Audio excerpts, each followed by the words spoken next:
بسم اللہ الرحمن الرحیم۔ السلام علیکم معزز ناظرین و سامعین، زارا وائس میں خوش آمدید۔ رسول اللہ صلی اللہ علیہ وآلہ وسلم نے فرمایا، زیادہ عبادت پر فوقیت لے جانے والے کلمات، صرف 4 کلمے 3 مرتبہ پڑھیں۔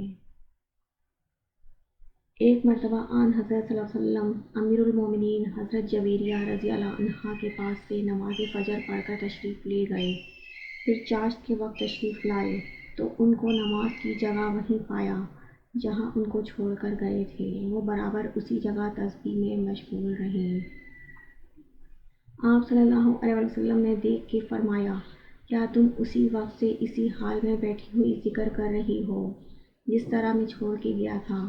حضرت جویریہ رضی اللہ عنہا نے عرض کیا، جی ہاں۔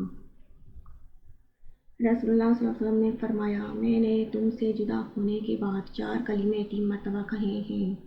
اگر ان کا اس سے وزن کیا جائے جو تم نے اس عرصے میں پڑھا ہے لوگوں کو، تو وہ کلمے وزنی ہو جائیں گے، اور وہ 4 کلمے یہ ہیں: سبحان اللہ و بحمدہ، عدد خلقہ و رضا نفسہ و زنۃ عرشہ و مداد کلماتہ۔